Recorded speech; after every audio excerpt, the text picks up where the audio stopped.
শেষ হয়েছে Asia cup 2025। দুই একজন ছাড়া পুরো টুর্নামেন্টে ব্যাটিং ব্যর্থতার পরিচয় দিয়েছে বাংলাদেশ ক্রিকেট দল। চলুন এক নজরে দেখে নেই এশিয়া কাপে বাংলাদেশি ব্যাটাররা কে কি করলো। এশিয়া কাপে বাংলাদেশের হয়ে সবচেয়ে কম রান করেছেন মোহাম্মদ সাইফুদ্দিন ও তাসকিন আহমেদ। এক ইনিংস খেলে দুজনেরই রানের সংখ্যা 4। সাইফুদ্দিন তাসকিনের চেয়ে অবশ্য 1 রান বেশি করেছেন নাসুম আহমেদ। 2 ইনিংসে নাসুমের রান 5।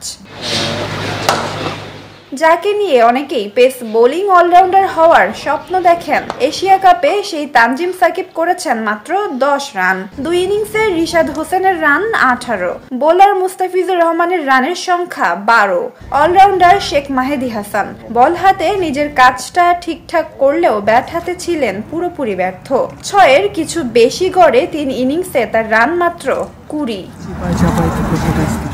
শেষ পর্যায়ে দলে জায়গা পাওয়া নুরুল হাসান সোহান আফগানিস্তানের বিপক্ষে ছোট ক্যামিও খেললেও পাকিস্তানের বিপক্ষে ছিলেন ব্যর্থ।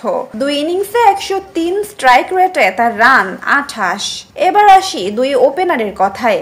এশিয়া কাপে যাওয়ার আগে বাংলাদেশের শক্তির জায়গা ছিল ওপেনিং জুটি, কিন্তু বাস্তবে মাঠের খেলায় এই জুটি ফ্লপ মেরেছেন। 4 ইনিংসে মাত্র 10 গড়ে 102 স্ট্রাইক রেটে পারভেজ হোসেন ইমনের রান 40।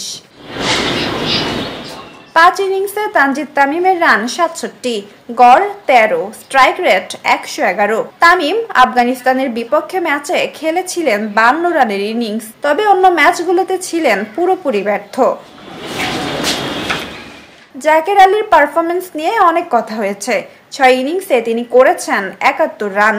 ফিনিশার হিসেবে তার স্ট্রাইক রেট মাত্র 107। আরেক ফিনিশার শামীম হোসেন করেছেন 97 রান। 5 ইনিংসে 32 গড়ে স্ট্রাইক রেট 114।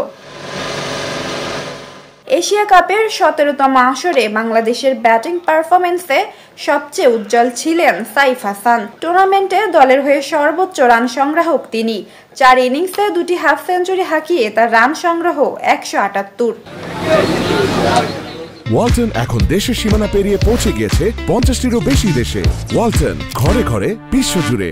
দ্বিতীয় সর্বোচ্চ রান করেছেন ব্যাটার তাওহিদ হৃদয়। 6 ইনিংসে একটি অর্ধশতকে তার ব্যাট থেকে এসেছে 139 রান।